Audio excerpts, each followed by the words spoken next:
Yo, Johnny. What's going on, man? Not too much. Just getting the day started here. How you doing? Sounds like a busy morning over there. Oh yeah, my morning usually goes from like drinking coffee and sharing memes on Instagram to like my kid getting up and just all out chaos. And it's only one kid. I don't know how people with several kids do it. I mean, yeah, it It's a, baffles me. They might, yeah, yeah, it's a circus, I think. And I love that you yeah. brought up the memes because I love that that's your Instagram page. I was like, oh, what's Johnny posting these days? It's like a very little montage of random things. Yeah, I try to keep it. I try to keep it funny, but also like try to cross my T's and dot my I's. Don't get in trouble. But yeah, I like to keep it Who funny. you getting in trouble with these days?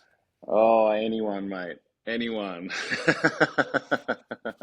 We'll leave it at that. Yeah, for sure.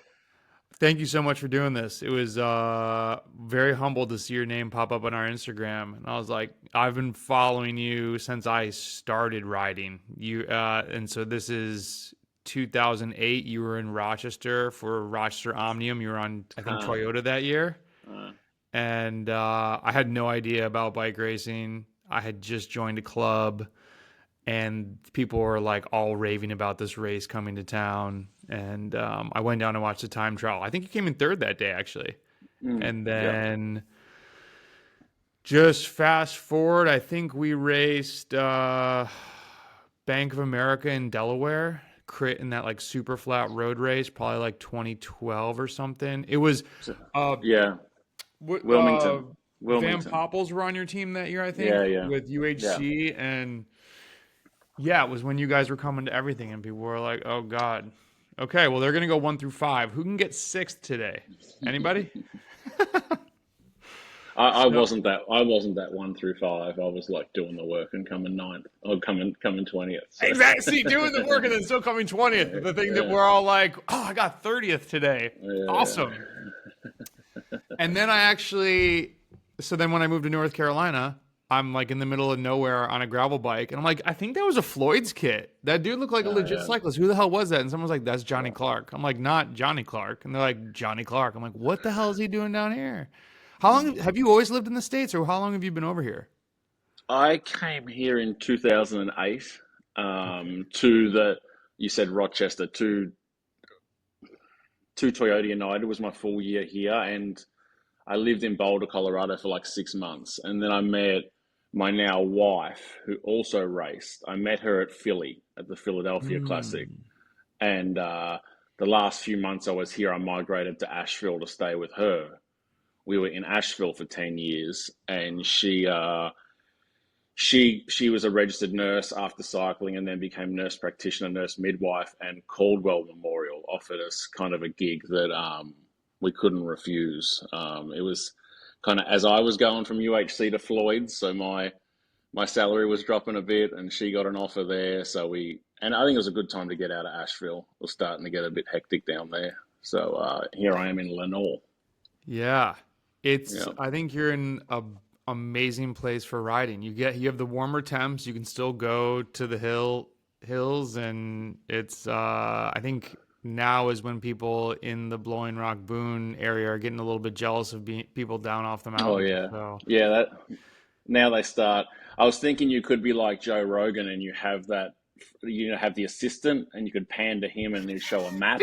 I need a God, what's his name? I hear it all the time. I don't know, but like he'd show the map so they could like Yeah, explain what exactly. Blowing Rocket is. Yeah, no, yeah, I like it down here. I mean, I can. It gets a bit hot in the summer. I tell myself it's good for my blood, and I just train in it. But I don't know, it's fine. Yeah, you can, the only hard thing is from here. If you wanted to go do some intervals on a climb, they're all gravel. Mm-hmm. So if you're not set up with a gravel bike with a power meter on your bike, it's a bit hard, but whatever. You make it work. You make it work. So, but I'm lucky that kind of strip before the mountains. The best thing is there's no cars. Like you don't see any cars all the way out to like Lake James, and you don't see any all the way out to Ferguson, Wilkesboro. So if you just train in there, no one bothers you. Maple Sally, was that an interval, or you just went to smash that KOM? I went. I had well. That was in the that was in the COVID year, I think, and I remember doing that. I got a gravel bike on Floyd's, and I remember Mm. doing it, and I'd do it pretty hard, and I'd be like 20 minutes off, and I'm just like, these guys are crazy. And half these guys set that time while doing the bootlegger, which is a 100-mile gravel race. Mm-hmm. And one day I just rode my mountain bike down there, and I lowered the saddle, and I lowered the saddle. I was messing around while I rode it, and then it said you got a PR. I was like, how did I get a PR? So then I was like, all right, I'm going back tomorrow, and I'm like, every time it's uphill, I'm sprinting, and every time it's downhill, I'm railing corners. And then at one point, I like had to go through the middle of two bear hunters that were sitting there talking about hunting bears, and I blew through the middle of them, and they were screaming. Thought I was going to get shot by them. And but yeah, I got my Strava KOM. So There you go. it's a cool road, Maple Sally. Everyone for context for people, it's what is it, like an 18-mile up and down fire road Yeah, on gravel. in the middle of nowhere. Yeah, Like yeah, desolate. I went out there one day and I was solo, and the first comment from Landry, I don't know if you know Landry, he coaches with yeah. us, he lives in Boone, and he was like, kudos for going there by yourself, man. Like, what were you gonna do if something happened? I was like, I didn't realize how, I mean, it's remote. There's no Yeah, car, there's nobody. Um yeah, there's yeah, some cool riding out there. I mean, I've only been there like a year and a half, so just a lot of exploring to do still. for Um, sure, for yeah. sure. But you're good when it gets warm to stay up there in Blowing Rock. I mean, the fresh mornings and stuff. You get out of the door here, and it's like a soup bowl already at like 6:30 a.m. So, Yeah, but you brought up the training. I felt that. I mean, I felt if I went up, to Georgia or down to Georgia, other places, I was dying. I think I need to come down your way a little bit more. The thing I hate is I don't like riding on 321, and I oh know yeah, for people sure. go down that, but I need to just maybe like once a week or go north. I go north a lot, and so I just need to get to more heat. Hmm. It's brutal being like, oh, 75, it's hot out. And then you go racing 90. It's like a different world. Yeah, yeah.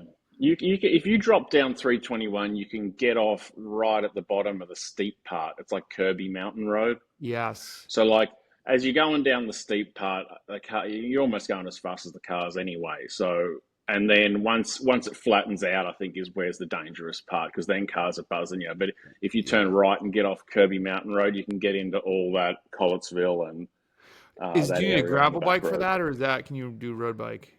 Oh, you could do road bike. You can, I but mean, I I've hate got riding on any dirt on a road bike. I'm like a so princess with that. so Because I saw one of yeah, your so do routes I. I don't down like it. by where you were riding, and I think I was gonna try and do it, and I was like, oh, he's going on like dirt roads on this ride, and so then I just meandered around on pavement. But I've done let's some stupid stuff on my road bike. well, that's good. I think Yeah, most for people do. sure. People, my friends are like, dude, you're Yeah. such a baby. I'm like, no gravel on a road bike.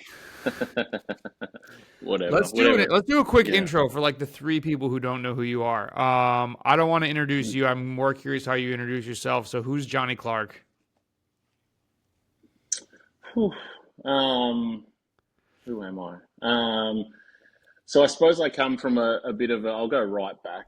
I'll go right back. I suppose I come from a bit of a cycling family. My father, he got into cycling pretty late. He was and the story you told me about yourself, it kind of coincides a little bit with you from what you told me. I mean, from what I know, he was maybe 16, 17, 18, and he was severely overweight and probably mentally hurting a fair bit.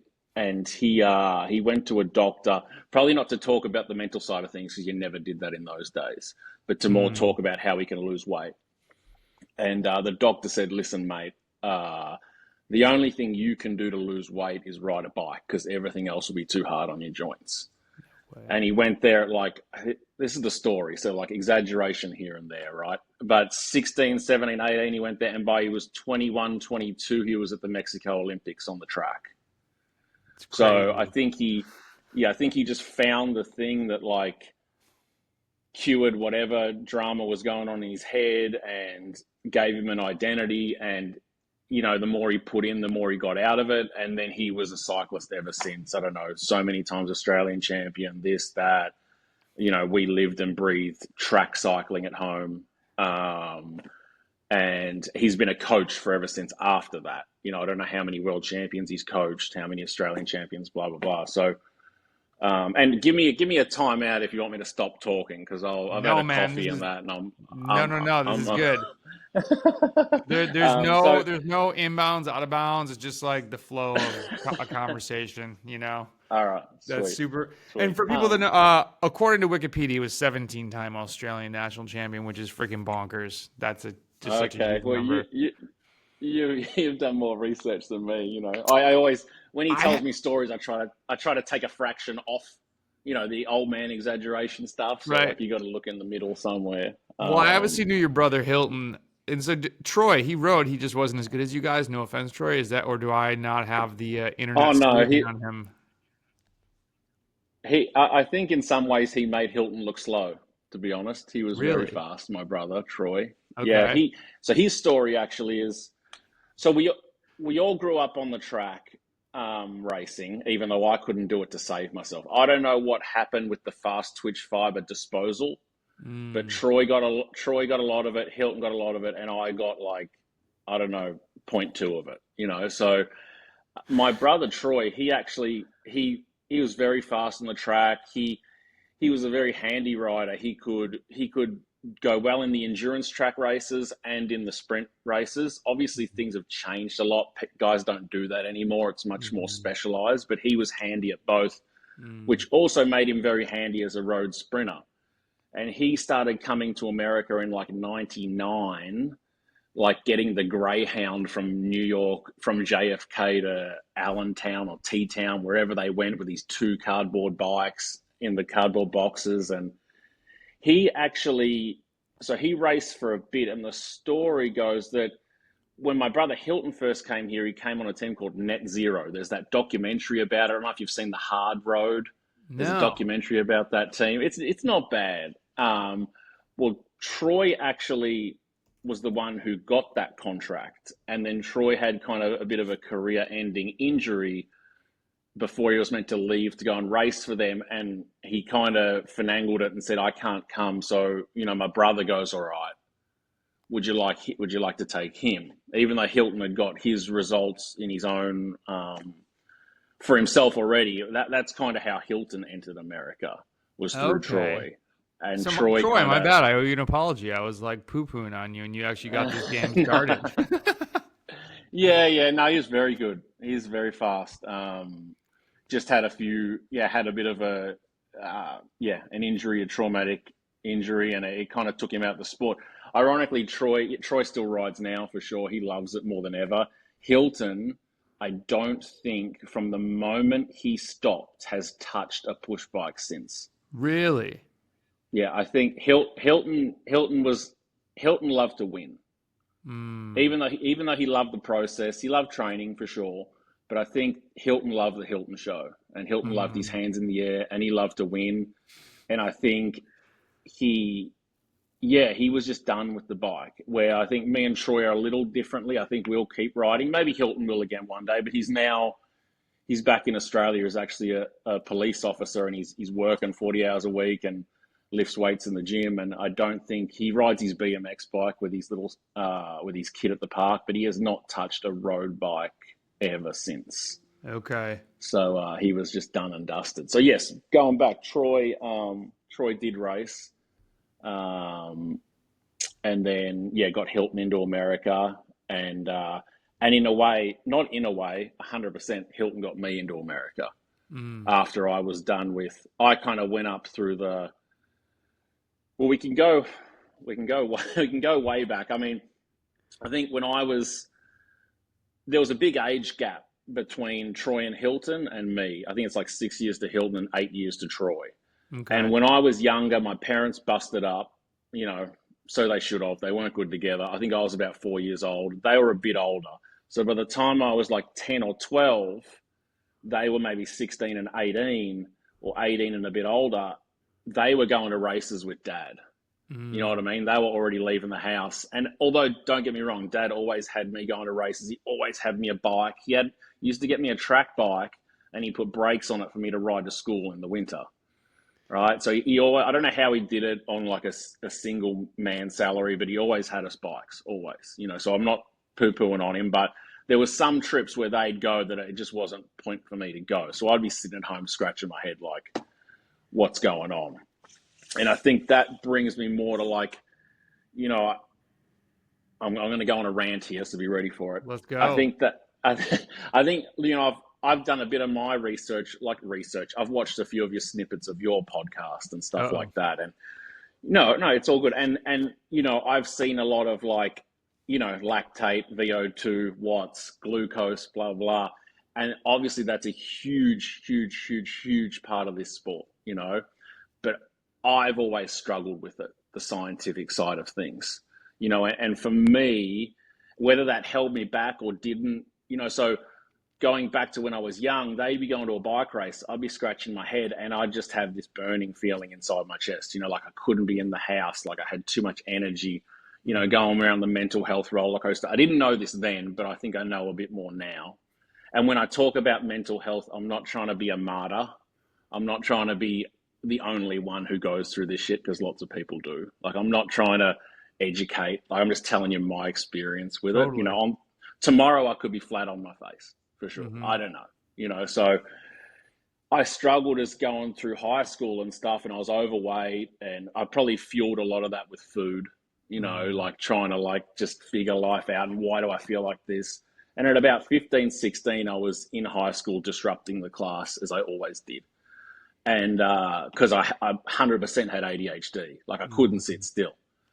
And so I just disrupt the class, and the teacher was like, I kind of hate this teacher, but I like her for it. But she was like, how old are you? And I was like, oh, I'm 15. And she's like, you know, you can leave school now.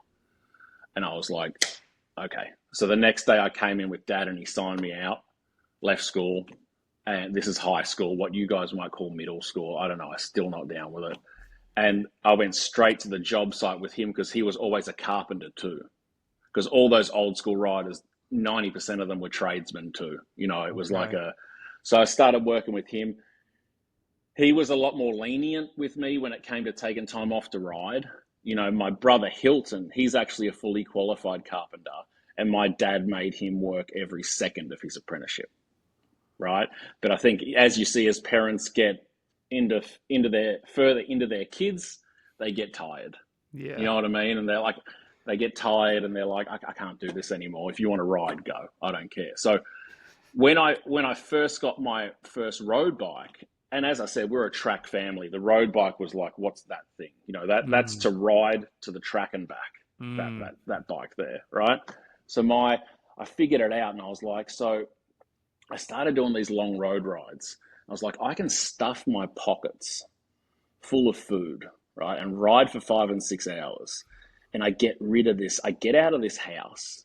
I get rid of this burning funk that's in my chest. That goes away.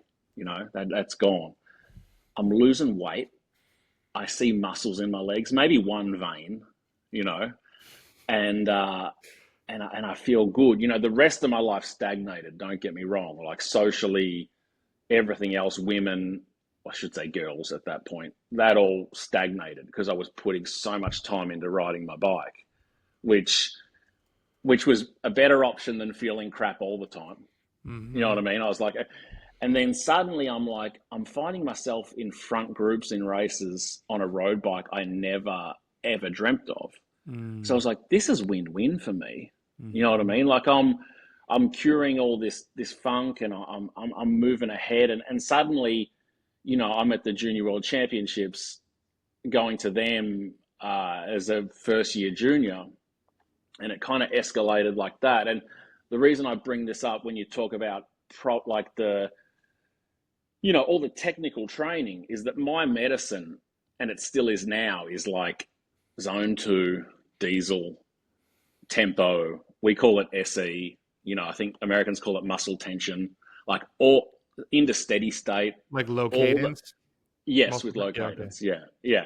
All that mid-range stuff calmed that pinball in my head down, So Mm-hmm. I was, and it was getting me places, but it got to a certain point into juniors, into under 23 when I was in the national team, and I was like, you gotta do some intervals, you gotta do some different stuff. And I came in into touch with coaches that were like, and this is an exaggeration, but you got to do 13 5.5 second sprints with two backflips and a beetroot and this and that, and I'm like, and I, in a way, looking back, even though it wasn't their fault, I took offense to it, because what happened was, when I would do that training, sure, my top end would come up, right? Say if I did that training for 2 weeks, my top end would come up. I'd put on 3 kilos because I'd eat like a pig, because I wasn't getting that fire inside me cured by that training. What was Mm-hmm. curing me is that diesel stuff, right? And my mind was gone. So I'd Mm-hmm. show up to a race. Surely I can do a bit better at VO2, but I'd be heavy. My mind would be gone. I'd be fighting with people in races for no reason, Mm. right? And Interesting. I'd have a crap race. Whereas, so this is, I know the answer to this, but I'm going to give you the riddle. What's better for someone like me, right? To do my zone 2 all the way up to the event with my SE, bit of tempo, bit of sub threshold and some sprints. Don't really have a good top end, but my mind is like a laser. Mm-hmm. You know what I mean? And I'm focused. And guys would punch me in the gut in the race, and I wouldn't even react, because Mm-hmm. I was focused. I, Mm-hmm. or opposed to having a bit more power and being a mess on the start line. Mm-hmm. And I know the answer now. The answer is 80% of that slow twitch and a little bit of that. There's no Mm-hmm. doubt. You know what I mean? Mm-hmm. So like I get that now, but that's where I struggled with a lot of coaches my whole career, was that when they were like, you need to do this, right? And in my mind, I'm like, but do you know the effect that has on me? Mm. And to their Dude. to their to their benefit, and I'm not throwing their number to the bus, because I wasn't telling them anything. You know what I mean? But even going way back, and I think back to my dad, I think he knew when I was doing the track training and this and that, he knew what I needed. So another story is, I told you I was ready for a rant. When I did the I junior love track, it. Let's go.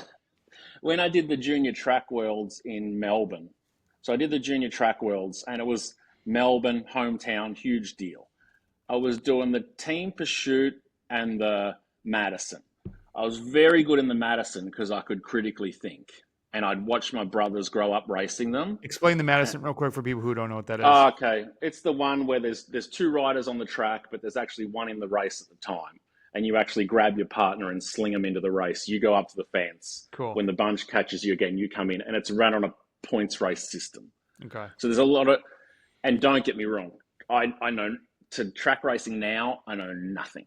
It's changed so much. I know nothing. But back then, I watched my brothers race, and I could critically think in the moment and set my partner up really well for the sprints and stuff like that. So anyway, I was horrible in the team pursuit. Horrible. Like, I couldn't get off the start line well enough, aka because who loved to do 6 hour long rides. You know what I mean? So explosiveness was not my forte. So anyway, I remember I did the qualifying, the team pursuit, and I sucked. And they were like, all right, you're not going to do the second round of the final. And I'm like, all right. And I remember my dad came, and Gary Sutton was the national team coach. He's actually the USA coach now for track racing, Okay. predominantly women, I think, but also the men. But my dad and Gary raced together. My dad was a bit before him, but they knew each other well. And my dad was like, there's like 3 days to the Madison. And my dad was like, Johnny needs to go and do 4 hours a day. And Sutto was kind of like, and my recollection, and I remember my dad's quote of saying, Johnny's an aerobic cyclist, not an anaerobic cyclist. And I did that, and we ended up second in the Madison by 1 point, and I had a fantastic night. And who knows what physically that did to me, but mentally, it put me in that laser focus. So maybe if I hadn't have done that, I might have been sprinting with 100 more watts. I might have been chasing better, but I would have made all the mistakes in the world in the race. Mm-hmm. You know, I think, dude, I love that. And I think, I cringe a little bit when you're like, oh, your videos are about this interval and that and this. And I love the science and stuff. But even I was talking to, not Nate Brown, God, Nate from EF Coaching. And, and I can't remember, this actually might have been off camera. Or no, he was talking about like mistakes he's made. And he's like, all these new things come out and it's cool to try. But then we kind of circle back to what works. And it's long rides, it's some intervals. I Yeah. think that even, you bring up over-unders. I think people are divided because some people are so hyper into the science. And the thing about the science is like we're taking people in a lab. They're often not experienced cyclists. We're like trying to take a sliver of their training and ignore all the other things they did for the past 6 months. Like the science is cool and it gives us like threads of where we can take some of this stuff. But someone's going to do better at 4x8 constant power, and someone's going to do better with over-unders, and the other person's going to do better with VO2 max training. And it's like, how do we just find what works? But to your point, it has to resonate mentally, and it has to, like, the cyclist has to be hungry, and you have to feel like you get a little win from doing this. And if somebody I don't really do 40/20s because I freaking hate them. I just do not enjoy them. And so that's sometimes like, well, maybe you should do more of them. So I've done more. I've never Yeah. gotten faster from it. And it's like, okay, I'm going to sprinkle them in, but I'm not going to make it my focus because I just like riding a bike and I want to be Yeah. happy doing it. So, yeah, I think experience has kind of gone by the wayside, I feel, in the past 5 years. Every comment in I go in like forums just trying to get a pulse of like what people are talking about. So I was like, well, where's the study? Where's the study? Hey, there was a study on these 5 people, and there are people that, not to knock how other people promote stuff, but they're like, I'm going to look at all these studies and tell you the best thing to do. And if you look at the studies that they reference, they're trash. And so it's Yeah. like, we just got to be really careful, I think. And I'm not saying this as a coach, as someone who puts out content like this, but as a cyclist myself, like I'm trying to digest and learn as much as possible from everybody else. So I hope that like our channel also has the vibe of, that's why I want to have podcasts like this with people that just have a ton of experience. I mean, you have forgotten more about cycling than most people that watch this know right now about cycling. And that's not blowing smoke at you. That's the honest Yeah. truth. Like, it's just experience matters a lot. And I think right now it doesn't get the clout that it deserves. Because I'm not a huge Justin Williams fan, but he made a great comment one time. He's like, there's watts and then there's bike racing. And you can Yeah. be a lot of watts and you can really suck at bike race. It doesn't equate to the same thing. And that's just so true. It's Yeah. the chess match. My brother Hilton, he always used to say when he was he wasn't no world champion or any huge physical specimen, but he always used to laugh and say, I bet I beat that guy in the sprint doing way Mm, less watts than him. Because mm, he would always talk about exit speed out of the last corner, mm. guys diving underneath you. And that's very much the Justin Williams, Yeah. my brother directed him for a year on silence. That's very much that. Justin Williams, definitely an old school rider in a new school, exit Mm, speed, mhm. if fighting at the right time, like letting certain fights go. And then, so yeah, and I suppose going to kind of my romance for the sport has been lost a lot, and I'm not bagging the new guys. I could never walk a day in their shoes. You know what I mean? They are incredible. And there's some new guys who are down with the science and with the old school way of thinking about things. I get it. But this isn't having a go at them, but I've lost my romance for the sport. Like I said, I'm kind of, my mental health kind of depends a lot on the sport. I feel back in the day, there was a lot of misfits in this sport. They didn't belong anywhere else in Mm, society, and they found a bike, and suddenly they were like, oh my God, this makes me feel good, and I just train all day and I'll get better and blah, blah, blah, and make money out of it. When now it's a little bit more like, I don't want to say his name, but like the Phil Gaimans and stuff working out their power to weight and stuff like that, and their ratio. And I know if I do this many watts for this much time, I'll win on sunset by 32 seconds, and I'll only be able to get 12 bonus seconds, etc. So mhm. I think I'm definitely in love with the old the old Cipollini, Pantani, just old school cyclists. So To push yeah, back on that though a little bit, I feel like, they told Mark Cavendish he wasn't good enough to be a sprinter. Like he wasn't strong and his testing, his numbers sucked. And so I think he the experience in that execution of the watts, like how many guys that do you know that have megawatts and they can't win or they win way less than they should? I think it's, for I sure. think, But Cav's an old school guy.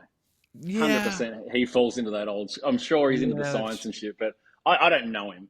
I don't know him from a yeah. bar of soap. But after watching his documentary and did you watch his documentary on Mm-mm, Netflix? Oh, you mm-mm. should. It was Yeah. really good. Just showed him just mentally caving in. Um, and then he found this Greek coach who kind of connected with him more on a personal level, flew him to Greece, ate the food that the coach's wife cooked, kind of felt at home, and then kind of found his legs again. So as I said, I don't know him from a bar of soap, but that was a pretty cool doco. Do you feel like, do you feel like you've had waves like this before where it's like, I'm not really into this? And then maybe you like go through a season, then you're like, something changes and you get hungrier, or maybe like Mm. mental health tanks one year and you're just like, maybe I'm done with this. And you come back and you're like, oh, wait, actually, no, I love doing this. Do you have those waves, or have you always been like, I love bike racing? Oh yeah, I don't. I have those waves for sure. I have those waves with the science aspect of the sport. So Okay. going back, the three races that stand out in my career was one of the days in the Herald Sun Tour in 2016. I came third on an iconic Melbourne climb, Arthur's Seat, and Froome won. And another Damien Housen was second, but I went up that hill like a cut snake that day. Another moment, probably three or four of them was Tour of Taiwan when I won it, and Joe Martin when I won it. Now these three times, what I said to myself about 6 weeks out was, F my mental health. I said, I'm gonna do everything perfect. I'm gonna lose weight. I'm gonna do the science. I'm gonna do it absolutely perfect, and I'm gonna sit in my house and just deal with it. You know what I mean? Like, as I was doing 2 hours with VO2, VO2, VO2, not eating much. Were you You know what I hating mean? this time? When you say dealing with it, I were you like wrestling this? despising it. Oh, Okay. despising my life, and being an absolute menace for my wife and child. Mm. Right? I don't know how she hasn't kicked me out. I Just have no idea. cranky, like Cranky, needy, yeah, selfish. yes, all above, all of the Yeah. above, right? But I won that. I won those races, right, from doing that. But then I couldn't keep it going. You know what I mean? And what do you want to do when you win a race from a certain training for 6 weeks? You want to keep doing it Mm-hmm. because you're like, well, I won this, so I'm going to win this, and I'm going to win that, and I'm going to win this. And my whole life would cave in. I'd Mm-hmm. put on, like uh, when I won, I think when I did that climbing thing with Froome and at Arthur's Seat, I was 65 kilo. 3 months later, I was 72. Wow. And that 3 months later was during like California and all the races that I needed to be in good shape. But I just put so much, like 3 months of just I couldn't sit in that anymore. You know what I mean? But what a Mm-hmm. coach should have said to me is like, not should have, I should have said to myself, should have said, hey, this is not, actually one person that would say this to me is my brother. He would say, this is not something you can keep going. This is like all your chips in, everything you've got. You need to go back to doing what you do go back to your zone 2 rides, put on a bit of weight, be happy, and then maybe by the time September comes, you can do this again. Mm. You know what I mean? But I'd always try to like, no, this is it. I've got the recipe now. I've got the recipe. So would you go back in the kitchen and try and recook that, and then what would happen? Oh, I would be worse than ever before, Mm. and I'd be down, and so yeah, like yes, love for cycling has come back and up and down, but definitely the thing that I've gone also up and down with is like the buying into the science. I don't even call it science because the stuff that I was doing is not science, like 6 by 2 minute VO2s, like it was more the fact I think that I wasn't riding for long. It was like 2.5 hours with these specific efforts. And then I've never been good with hobbies. I still don't have a hobby today.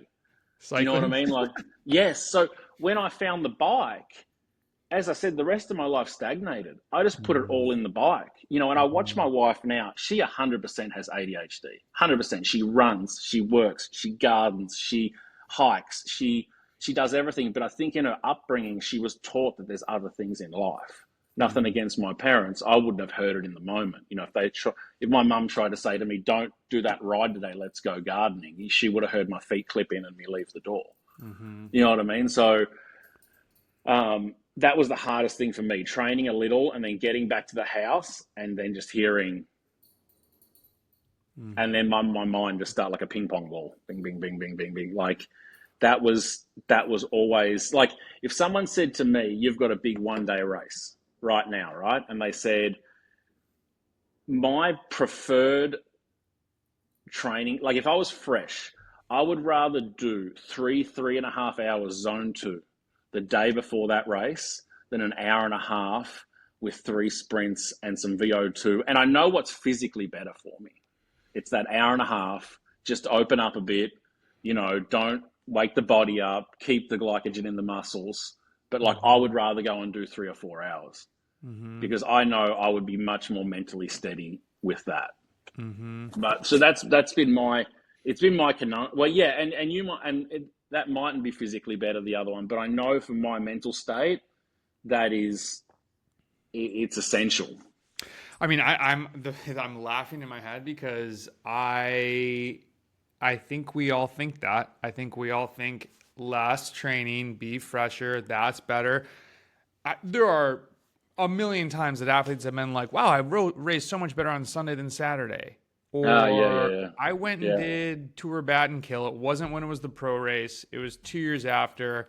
And I went and rode 4 hours the day before because I was actually back in grad school, was not there was a terrible winter in upstate New York, rode the trainer for an hour 3 times during the week and then tried to get outside on the weekend. And I'm like, well, I'm not even that fit.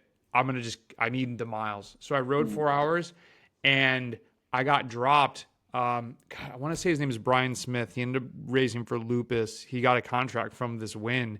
He took off. I chased him, and I just didn't have the miles. I cracked and came in second. And nice. On paper, it sounds like the worst plan, but it kind of worked. So exactly. Yeah. No, I mean, I'm a huge believer in volume. I think it was interesting this past year. I rode way too much. I kind of was, I don't know. I don't want to make this my story, but let me butt in. Do you do, like, here's a question for you. All the miles you do, because I've stalked your Strava too, right? You don't need to do these miles for Masters racing.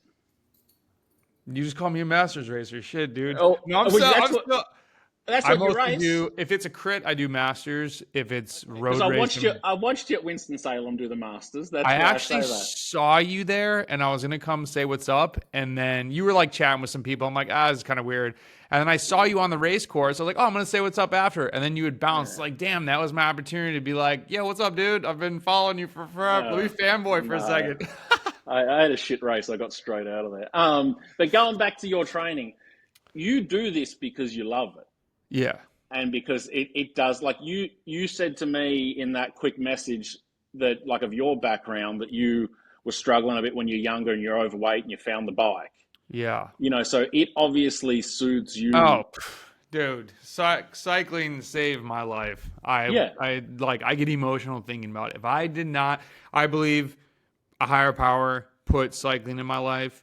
I believe that somebody dragged me to these bike races. I hated it. I went in upstate New York. There's like a club of 200 guys, I'll say, and women, and they have training races every Tuesday. And it's legit 30 to 45 mile road race. There's like 10 courses kind of just outside the city in different places. And I hated it. I didn't know how to ride with people. And a friend was like, come to 3. And if you don't like it after that, go away. And on the third one, I think I got 7th or something. This is like Cat 5, Cat 6, we'll say. And you got in a line then, and they used to do these barcodes to scan and keep track of what they call G Tour. And dude, I got the dopamine hit. I was like, oh damn, I'm in the line. And then you're in the line, so people are like, hey, who are you? You're that dude that was in basketball shorts 2 weeks ago. You're in like a kit now. What's up?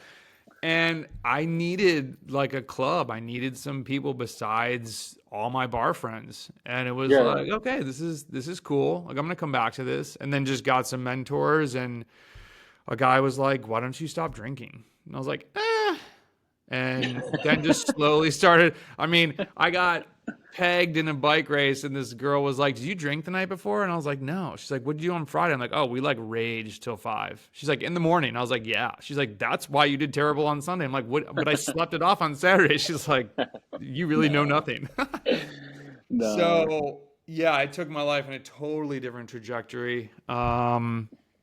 Just forever grateful. I mean, it's crazy to think that, but so yeah, I do the miles because I love riding. I like kilojoules. I like looking at what I went and did. And it's like, whoa, I can't believe I still try to put in perspective when we go and we ride 100 miles. Like, damn, that is freaking far. I take it for granted. It's like, yo, a hundo, let's go. Especially I'm down here in Florida. It's like you're averaging 21 any day you want. Yeah. And so I think one time I got injured in 2012 and was off the bike for 40 days. Came back, went to go on a 2-hour loop, and I got an hour into that loop, and I was exhausted. And my friend said, dude, you rode 20 miles. You should be tired. Like, how did you get home? I'm like, well, I just rode really slow, but I was gassed. Yeah. And I've kind of tried to always remember that because I think we forget how fit we get, even as amateurs. Like a Cat 3 is a very fit athlete, especially in the United States of America. I mean, I heard whatever the obesity rate is now today in 2024 is like mind-boggling, and I should be there. I should be. God, I don't even yeah. Well, you're curing what you used to cure with food with the bike. Food, bike, booze, drugs. Yeah, no, for sure. I mean, there's a reason why, like, I know back in my day, when I was younger, a lot of the pros, when they'd take time off, they'd be drunk and doing drugs, and because they were missing that dopamine or whatever it was, or like that adrenaline, and they'd have to do that the whole time they took their month off, and then once the bike started again, that would ease off. You know what I mean? Or like little shit, like when I take time off the bike, all I crave is sugar. Like I just want sugar. And it's like, well, I don't even know the word. I'm uneducated. Like if it's dopamine or whatever it is, that's gone after you've ridden the bike, when you stop the bike. So you need to replace it somewhere, or like, so yeah, I just find it interesting when people are like, you probably like that guy probably doesn't need to do that training. And I'm like, well, maybe he needs it to survive.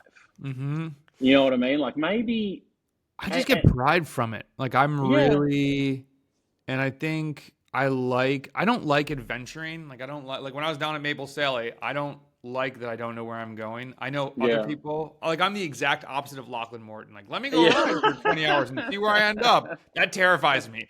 Yeah, me too. Landry is always telling me, he's like, you do these loops, and I mean, not like little loops, but I do very similar loops in North Carolina that I just really enjoy. I like and the roads and the climbs. And so a little repetitiveness does not bother me, but whatever.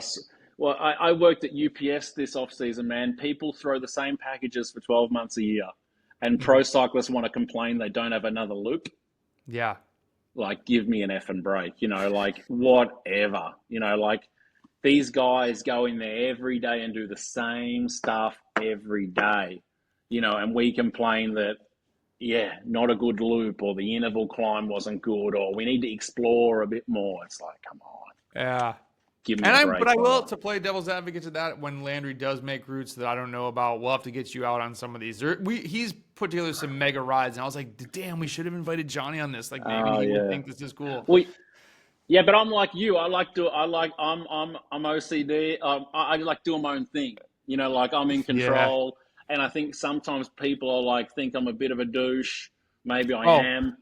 But, people think I'm like a weird like training monk or I mean I've yeah, left I if the ride starts at 9 in my brain I'm there at 8:50. What if I flat? I've left friends before. And yeah, someone for sure. I met I someone's lo- wife that said, "Oh, you're the bike Nazi." I said, "Excuse me?" She's like, "Oh yeah, you like leave people." And I said, "No, I leave on time. yeah, Check I love it. yourself. Your husband's late. I'm I leaving." love Like, it. Growing up in Australia, guys would be leaving 10 minutes before the leave time just to piss people off. Like if you weren't ah, there, if you weren't there 20 minutes before, you were gone. Like they that's a were power leaving at move right there. I 8:50. never did that, Yeah, but I should. Yeah. yeah. And it was when I first got to America, and I was doing a group ride in Asheville, the bakery ride, and everyone's just sitting around till about 20 past 10.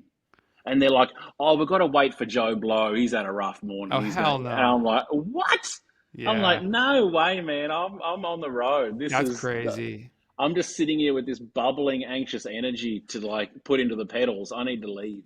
Yeah, someone said, "Oh, I texted you." I said, "Do you think I'm looking at I'm not taking my phone's on do not disturb. Don't call me. You can't reach me for 4 to 5 hours. Like it's just not happening." That's What's good. has anything changed in the train? So, can we call you a crit rider these days, or are you still? Oh yeah, call me what you want. I mean, I they've Well, let me also get. I don't called me. want to go down that path, but do you change anything in the training, or right now are you still zone two, low cadence, go do the stuff that keeps you mentally strong, or do Yeah, you that change anything because of those types of race demands? hope the coach from the NCL team, Sebastian Alexander's not watching this. I'll definitely add in. Yeah, come March, and last year I struggled with it. I fought it the whole time. I was like, I'm not doing that interval stuff. But by the end of the year, I started doing it, and I felt better. But I've got it maybe for. I mean, the American season's very short now. Like our season's like 5 months long. Mm, Like that's what, April to September ish. You know what I mean? So it's like mm, that's okay. So yeah, I've got to add in some more. Maybe come March. I think we're doing. I'm very motivated this year because we've got a stage race start to things. I think the NCL's like we're going to move away from spending a lot of money to go to 1 day crits. Where we can take the team to Redlands, we can take them to Joe Martin, we can take them to Sea Otter, and they'll get some benefit from it.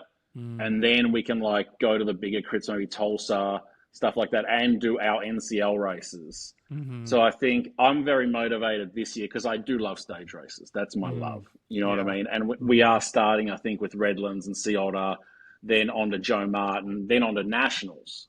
So like it's this quartet of like more stage racing where you can really build a big base and then move into your more crit style training. mm, So one of the best analogies I've ever heard, and I've lived my whole life by it with training, is when you do all your zone two and base and all that, you grow your pencil, and when you do your VO2, you sharpen it, right? And if you do I too like it. much VO2, your pencil's gone. You Mm, know what I mean? So yeah, yeah, yeah, yeah. like you might be able to go hard for 30 minutes, but then you're done. Right. Yeah, base is So like mega. yeah, for me as a more aerobic style rider, if my base isn't there, I've got nothing because I actually can't. Well, I'm going all over the joint here. I No, had this a is good. Spanish. I was trained. He coached the team. Inigo San Milan, Yeah. the Pogacar's coach now, or what? And he had us doing a lot of the zone two, which was tempo. It was not zone two. It was 300 watts for five I was gonna say, hours were you guys doing it by weighing power or heart rate or RPE? heart Ah, rate in the winter, heart rate. And as you got more fit, you get more tired, your heart rate gets lower. Like I was between 145 and 150 pounds, so that's 66 and 68 kilo. mm-hmm. And to stay in my zone, I'd have to do 320 for an hour. Phew. And that was the first hour of a 5 hour zone two ride. So he was good and everything, but he needed to be like, all right, if you can't get in the zone doing 275 watts averaging for an hour, well then you're probably a bit tired or the zones need to be recalibrated. I mean, now with the lactate, because his was all on lactate, right? like staying in zone 2 with lactate. So now with the continuous lactate monitor, I think it'd be very different. You could hit that zone 2 no matter what you're on. But anyway, I digress. He would always say you can only change your top end so much. Mm-hmm. You know what I mean? Like the top end is like you can change it, but not a drastic amount. What you can change is if you have glucose in your legs at the end of the race. That was it. Yeah.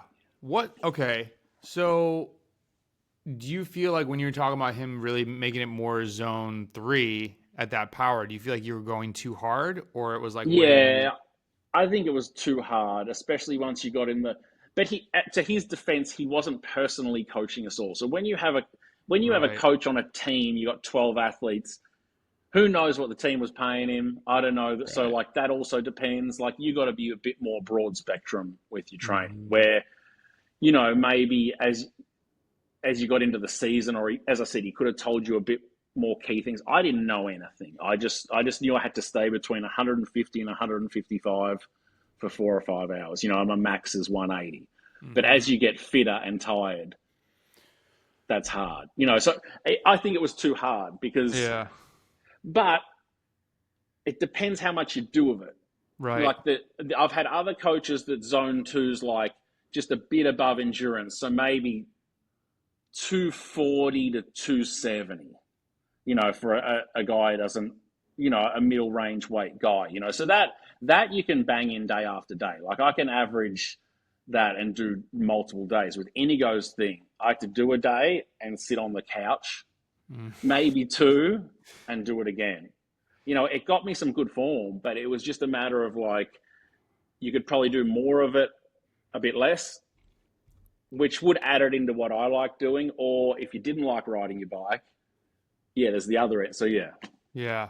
And when you bring up intervals that you would do, so, doing the zone 2, big zone 2, doing some of the low cadence, then you mentioned as you're getting towards racing, people like some specifics. You mentioned like 6x2 VO2 max. It seems like VO2 max is your interval set that you'll go to. Am I getting that vibe correctly? Or what do you what do you go, are you going to say 30-30s, or what's your 30. And a thing that's like, from the coach I had for almost 10 years, Andy Applegate. He coaches for CTS. He lived in Asheville, now in California. I still have all these workouts saved, his VO2 stuff saved.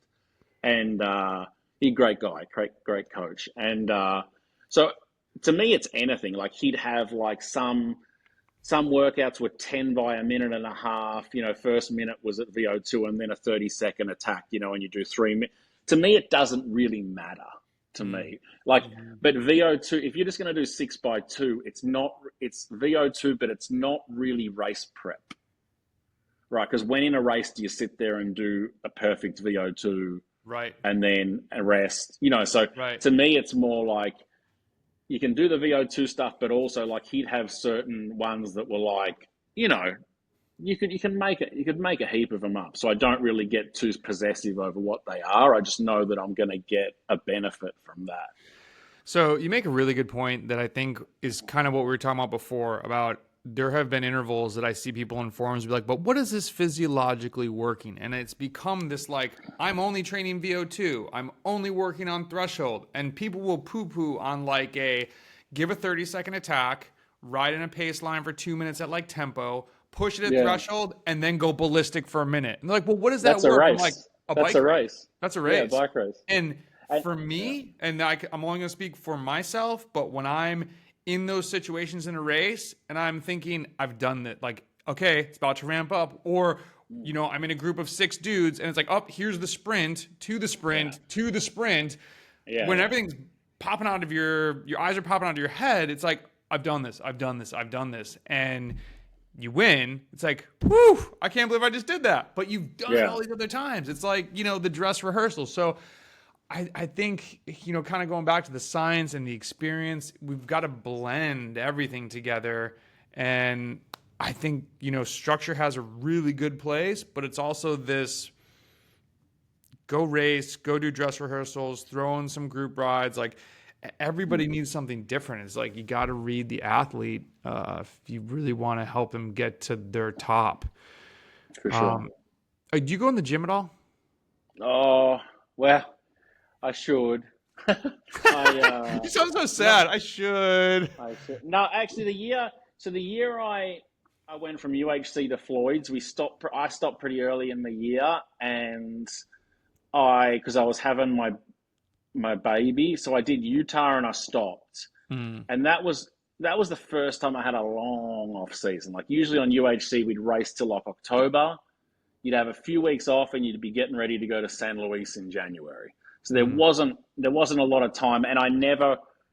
Not that I didn't believe in it. I'm from that old school thing where guys didn't really do gym in the season. yeah. Now they're popping it off everywhere. So that's Yeah. and that and so. But that year, yeah, I my buddy Adrian Hedgevery, he used to also race for UHC. Yeah. Badass. Big tall ox. He's now head of New Zealand track cycling. He'd be a Okay. good he'd be a good dude to get on here because he is very Look it up to up, date, dog. Look it up. Let's go. very up to date with the science, and also connects to what I talk about.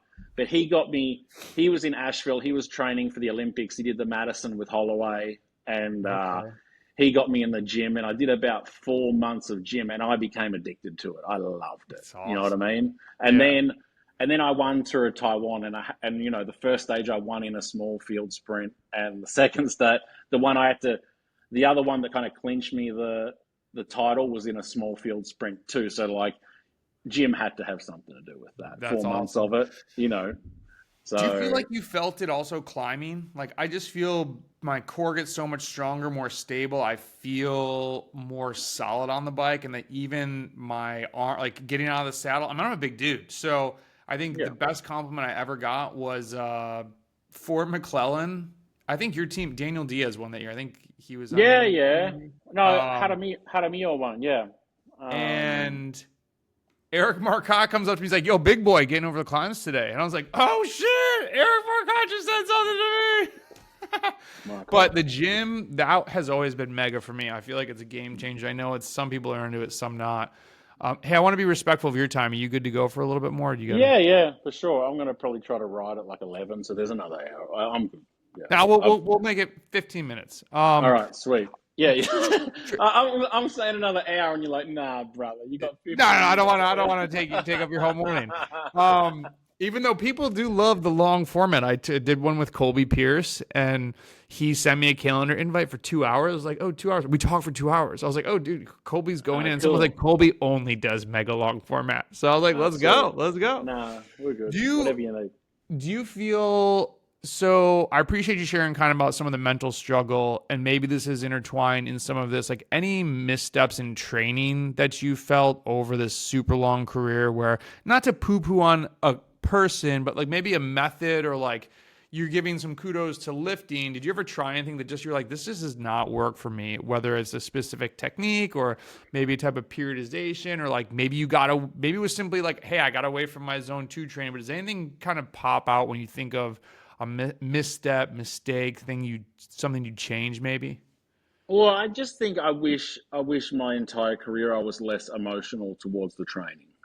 Like, Mm. and that's like Mm. that's not going to happen. But I look Mm-hmm. at guys now who's like, and I say this with all love, like not to this extent, but to this extent, like my life depends on this shit. You know what I mean? And like, Mm-hmm. it's like I wish I had other things in life to take me away from the bike. Like, I digress a little bit here again, but I listen to these like I don't know, these gravel superstars and stuff like that, and like they get asked, well, what advice you got for kids, and they come out with a, well, you gotta love it, you gotta be fun and blah blah blah blah blah. And sure, when you're young, it does, and it still is sometimes now for me, right? But if I gave advice to a kid, I would be like, if you want to do this for a long time, find something else you love, because at Mm. some point, this shit you're gonna hate it. Mm. You know what I mean? So like Mm. I wish in my career I had have found more stuff out of the sport. So when I got this coach who was all science based, and he was like, if you do this and eat this and sleep this and do this, you will do this. And even if I hated it, I could have done it and checked out to working on my car, or Mm. riding horses or going hunting that gave me just as much joy, that it made the cycling part insignificant. Like guys at UPS they're not there like, you've got to have fun and you've got to love this and stuff like that. They're like, no, let's get through this so I can go hunting. Right. Because that's what I love. You know what I mean? So that's that not one thing stands out. Like I'm the issue with training in my career. It's me. It's my attachment to it. So I wish I just had a different outlet, and I would yearn for kids to find their other outlets. So they're like one memory sticks out of when I rode for an Italian team when I was still under 23. I didn't make the national team, so they pushed me to an Italian team. I remember the director, because they do everything, small team, kids. He'd put the oil on your legs before the race, and he'd just grab the fat on my legs, and he'd just be like, and then he'd keep rubbing. And then he'd grab the fat again and just be like, Jonathan is no good. And then he'd come in and like go through the bin. This is a great, and don't get me wrong, this man, I love this man. Like he's a good dude. You know what I mean? But then he'd come in and like, he'd go through the rubbish bin to see if you had a receipt there for a Mars bar from the coffee shop. You know what I mean? And like, so like I was tormented in that moment, but I wish I had more coping skills of like, well, this guy's a bit of an idiot, but I'm going to go and do this because this makes me happy and he can do whatever he wants. Yeah. You know what I mean? But instead I'd just sit there in the house, just grinding my teeth, festering about that. You know what I mean? So that's just one example of like, if you have an outlet, because I'm telling you guys, at one point you're going to hate this sport. I don't care what anyone says. If anyone tells you they've loved this shit for their whole career, I don't buy it. You know what I mean? I buy it from, yeah. Yeah. So I think, but even as you mentioned before, like you've had waves and I asked you that question about like the waves of like the love for this, because, I think when people first hit that feeling of this kind of sucks, what am I doing? Why am I spending 12, 15, 20 hours a week doing this biking thing? And you always came back though, like you're still here. So I think, what do you think was that? Because you didn't have those things you're saying now. Yeah, and like it's that love. Is it just that self-care that the bike is giving you? Like we kind of hit, and then I can't remember where we diverted to before, but yeah, I think your sole focus on it, like being obsessed with it, is a good thing. I mean, there's Steve Magnus has a book, and I don't think it was Do Hard Things. It's a different one where they're talking about like obsessed people do really well. And it's okay to have those blinders on. So I don't know. Maybe that's like another way of looking at it. Maybe it wasn't the worst thing. I mean, dude, look at your career. And you seem like a humble guy. So I hope you realize the magnitude of like people you've affected through your racing in a positive way for all of these years that you are. I told somebody that I was interviewing Jonny Clarke. They're like, yeah. And this is a young kid. And I was like, oh, he's as hyped. He's as hyped as when someone that's in my club who's like 47 is going to be like, oh my God, Jonny Clarke, I watch it, So like that obsession has created such a positive thing for so many other people. Hopefully it's been as positive for you, but you've been projecting that whether you knew it or not. Yeah, I think I have a bit more of a darker blend on it, is that like, I've always been scared to lose my bike and lose my career, because then then it's time to deal. Like I use my bike as a tool to cope, right? So it's much harder to exercise than it is to train. Yeah. Much harder. The few times like the COVID year when I had nothing going on, and in off seasons when I can't take time off the bike and I'm exercising, that's horrible. I'm going to have to do it one day for sure. But so I was always scared of losing my career, because on Monday morning, I wouldn't have to train. Right. And then I'd have to sit in the house and deal with the funk that's in my chest. You know what I mean? And I'm not saying poor me. I'm not saying poor me, because I know a lot of people go through it. And but that leads. So I'm going to delve deeper here. That leads into now. So the style of training I've used to cope with life, has that changed the style of rider I am in the race?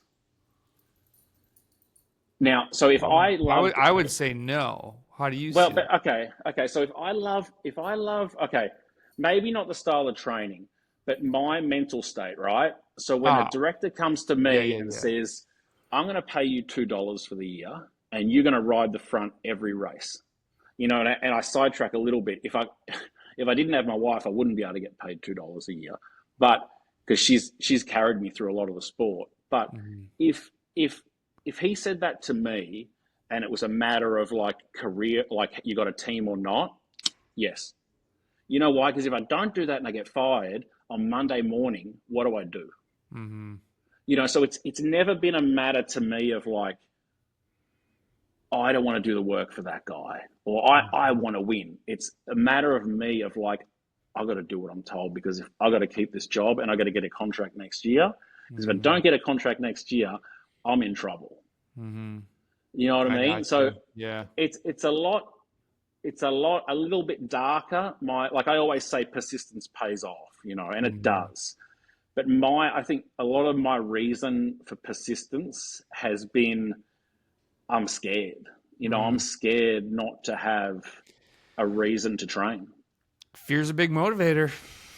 I Yeah. mean, you know. So I No, don't I know, but appreciate that, man. That's I think because I think of myself, and this is good. Like I want other athletes to be able to resonate with this when they have those feelings because I think I've quit racing 8 times. And I mm, told someone that and they said, "What?" They're like, "You're obsessed with this." I said, "Yeah, but at some points I get to the end of the season, I'm like, what am I doing? This is so stupid. I'm going to like middle of nowhere USA to race the same guys on a different course. This is lame." And then I take a break and I'm like, "Oh, I kind of missed that." And that yeah, was me this past year. I finally was like, I've been married a couple years and I'm in North Carolina and maybe I don't really need to race. I think I just like train. I'm just going to train.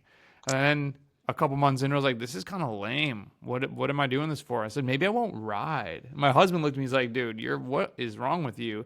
And I was just yeah, like riding too much and just, feeling kind of lost with the sport. I said, well, maybe I'll go to a race. And it was just like, oh, I miss this so much. yeah. So, I think that thing you talk about just there, that's kind of been, that's where it's different if it's your job. yeah, Because if it true. that's the guidance, the job, the being on a team and the job part gives you. Because I've watched my older brother go through what you're talking about right now. Like, he has his job and makes his money somewhere else, and he'll go through, Mm, like, it's the summer and I'm getting ready, and mm-hmm, like get ready for the crits, and he'll get there and he'll get fit and he'll win a crit, and then I think he's like, uh, whatever, mm-hmm. But if it's your job, it's like, well, no, there is no whatever, because come next week, you got to go to that race. Yeah. So I've always been very scared not to have that, that team, and a lot of people have criticized me a bit. Teammates in the past have criticized me for being a yes man. Like, Mm-hmm, at certain moments, I'm not going to fight the grain because mm-hmm. I'm scared not to have this. Right, And that's just honest. So I think right. it's, yeah, you highlighted the fact of it being a job. Like, I don't know if you, sometimes what I've made calling it a job, you can't call it a job, but like, but just that team, and you have to show up. Yeah, that gives me a lot. So yeah, going back to young kids and that, yeah, I have you ever seen this weightlifter called CT Fletcher? I don't think so. He's like, I watch Alan Thrall. He's like a okay, yeah. there's an old What's up with school. this guy? He's an old school dude, and he was, so I think he was 15 times world natural weightlifting champion, right? And early in his career, he's just throwing weights up, and he used to talk about how he'd eat, like, you know, I don't know, 15 cheeseburgers for lunch, and like, big dude. And then, come later in his life, his heart's just blown apart. He's had like 3 heart reconstructions, and he just refuses to stop lifting. I hope he's still with us. I haven't seen him. You have to Google I this haven't looked guy. him up. Yeah, I better Google him before I go on it. But I think his motto was obsession is a necessity to be great. Mm. I saw him giving a speech to young kids, and like, of course, he's probably not the most well-rounded individual to be giving, either am I, to be giving kids a speech, but there is something to that of obsession is a necessity to be great, right? Probably not until your heart explodes. Yeah. That might be like go a step before that if possible. Yeah, but there is there's something to it that it's like you need to be somewhat obsessed. Like you need to be going to bed like excited about the training you're doing tomorrow, and like Yeah. yeah. So I think yeah, you make a very good distinction of the difference between a job and the way I look at it, and I've kind of lost that. I had a friend that actually back was probably right around when you were coming to Rochester in 2008, and he was with MVP.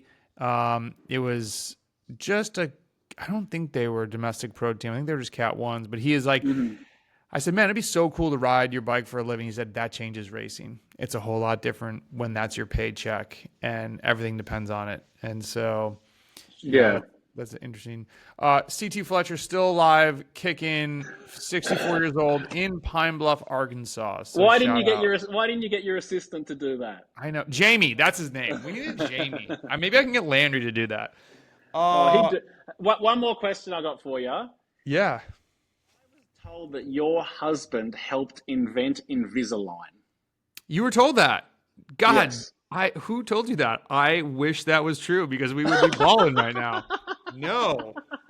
Damn. He's going to love to hear that and he's going to be pissed. No, he did not. Okay, cool. Because I got Invisalign when I was like 35, and someone told me, yeah, I think his husband like invented Invisalign, and I was like, no shit. I'm Dude, like, if he invented Invisalign, I would have the yeah, protein that I want to own. That's not like yeah. under 10 No, years. you'd be doing, I need to put this in the world. All right, I'm gonna have a world tour team somehow. I don't yeah. know, but we're gonna make that happen. And in the I contract, would have a team bus. I'm doing all 3 grand tours. I don't care. It's my team, kiss my ass, and we'll go from there. Holy shit. That is a dream. If I had any connection to pro teams and just being able to go like tag along and like, dude, this freaking loser's on our training ride again. I'm like, let's go, guys. Let's roll out 9:00. I said, be here. Yeah. No, they'd all. If you were the main sponsor, they'd all be smiling and saying, "Let's go, man. Let's go training." Suck, though. That would suck to be It just would. the money guy and like. But some people love it. Some people don't. Some people don't feel that whatsoever, and they just get amongst it, man.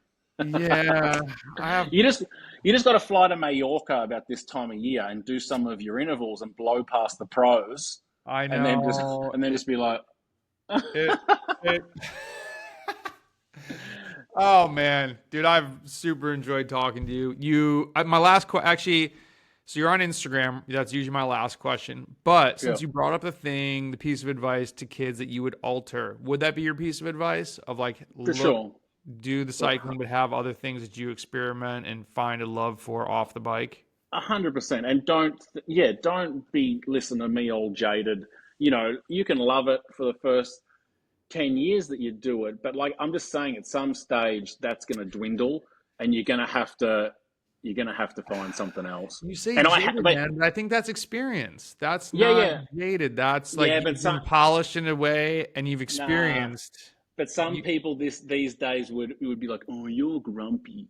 Oh, you're just, and I'm like, well, if you'd done it for this long, you'd be a little bit grumpy too. You know what I mean? Well, even I think the way when you talked about your brothers, about how like they had the anaerobic power a little bit more of the sprint kick, but had you had that, you probably wouldn't have won Tour of Taiwan. No, maybe not. No, I mean, I don't, yeah. It's like, dude, good. I pick your physiology versus theirs. Like, yeah, they were pretty badass, but I would rather be Jonny Clarke. So I don't know. They would firmly disagree. Well, of course they would.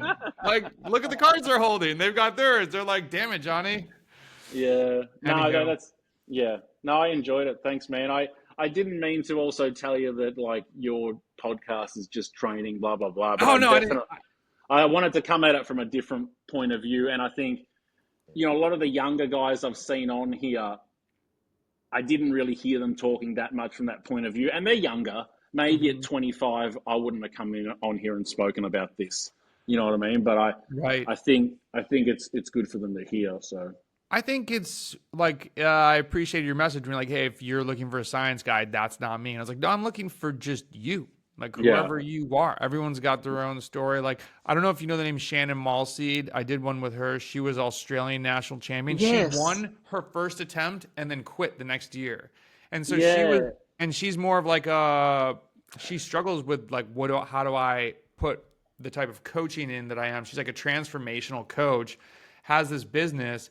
And she was like, I mean, I have a story to tell kind of around cycling, but she's like, you realize I was there for a year. And I'm like, yeah, I care about your story, not about like just how many watts did you do for 8 yeah, minutes for on your. sure, And for I sure. think that's the blend. I mean, I love Strava. I love the KOM aspect. I love watts. I hate watts per kg because I'm a big dude, but I like it's, I don't see myself ever not riding or training in some aspect because I've seen where I was before on a Hmm. friggin' spiral downhill. And Yeah. now, I mean, dude, I'll be honest, this morning I was like, holy crap. I look around, I'm like, I'm about to talk to Jonny Clarke for a podcast. How is this even happening? Yeah, so I'm just super grateful to be here, be riding, be training, and cycling. Just endurance sports, I will say. I wish I found endurance sports earlier and just had even more Hmm. experience with them. But as other people say, you find things in life when you're meant to find them. At the So, right moment. Well, yeah, and I find I probably connect more to people like yourself these days than like, and I'm not saying the top pros don't do it for our reason either, but like that's why I probably connect to the more recreational slash racer who does it to stay alive or to get mhm. up in the morning or like, you know, Johnny just and called that's me a where. cat five, everybody. Uh, oh shit! I feel like a cat five now. Um, but yeah, and that adds into like these Instagram guys who like, Instagram, you can't take it all, but like who are pretty vocal about how they get up and do this exercise and training like absolutely and utterly just to stay around. You know Mm, what I mean? So like mm, even not even with a race in the vicinity, there's no mhm, races in the vicinity. They get up to do this routine to be able to function. mm. You know what I mean? And that to me, that's a strong person. That is a strong. I I like that. Like COVID, I had some crazy numbers because I just never had to worry about racing. It was just like Yeah, training, which was yeah, for good and bad. But yeah. yeah, hey man, I don't want to take up your No, morning. you're good. All Enjoy the good. ride. What's the ride today? Oh, I was just, Zone two. I've done yeah, no, I might even go under that today. Yesterday I did some tempo and the day before was some SE. So I'm just kind of doing 3 on, 1 off and like days. And if the weather butts into that, I'll change it up. So Yeah. I'm pretty much just trying to get my fitness back up the next 2 months. What does And, SE you know, stand for? who? What is SE, S? strength endurance. Oh, Strength okay, endurance. cool. I like In that. Frank, I think the origin of SC was Francesco Moser invented it when he was going against the hour record, Okay.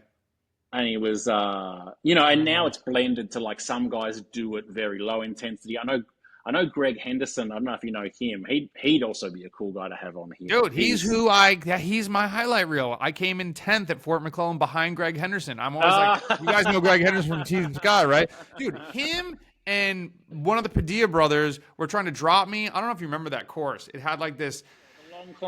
the long climb, and the short steep climb. No, so not the super steep one, and that the 5 minute Yeah, that the started highway, that blew the the highway race climb. up. The one on the backside that was like kind of Yeah, like a highway grading. It wasn't a highway climb. But those two dudes, I was like, what did I do to you guys? There's 15 of us. There's eight guys that got up the road on the yeah, climb on the last yeah, lap. So we're fighting out, and I'm like in my head, I'm like, shh, if I get second, I'm getting top 10. Holy crap. And it was like Kevin Gherkins, Padilla, Greg Henderson, yeah, Brendan Rim. yeah, yeah. I went out of my skull. Finally, Henderson gets away. Padilla sat up for a second, thought I was gonna pull him up, and I was like, "Yo, dude!" And he looked back, and I took off and caught Greg, and then he was like, "Oh, hi, little boy," and just took off. And yeah, that is probably my best race result ever. And this is what I love about cyclists. And this sounds like negative, but I won and I hate saying this because I won this Grand Fondo. I'm just going to leave it at that. And people were amazed that I won this Grand Fondo. And it was the same season. I'm like, people don't realize like that result means way more to like someone who knows racing. But it's just things get lost in the water. For sure. And a teammate of mine then down the road, Jonny Purvis, who was on the podcast, he was like, "Yo, dude, I saw that Fort McClellan result." And I was like, "Thank you." I gave him a hug. I'm like, "You're like the only person that appreciates it." Oh yeah, no, there's guys who scour the results and they'll send you, like, you'll do an okay result and they'll send, and that you're very proud about, and and you get a text from them because they know what you've done to do it. Jonny knows everyone and everything, and I keep telling him he needs a Jonny Purvis. Get your channel going, man. He would be amazing for race commentary. I should just get him back on here to like chat stuff. He's a wealth of bike racing knowledge. Yeah. So, all right, dude, go get it, man. I'll hit you up when I get back up that way, and hopefully can cross paths on a ride. And I'll do one of your recovery rides with you. I don't really recovery ride. I like walk. You can ride one way. Since we're both antisocial, we'll ride. We'll like meet. We'll ride to a meet. We'll ride for like 90 minutes, and then be like, "Okay, see ya." We'll just ride and pass each other. High five. Great podcast a couple months ago. See ya. Good luck. Later. All right, pal. Thanks, Jonny. I'll talk to you soon. You too, man. See you. Bye.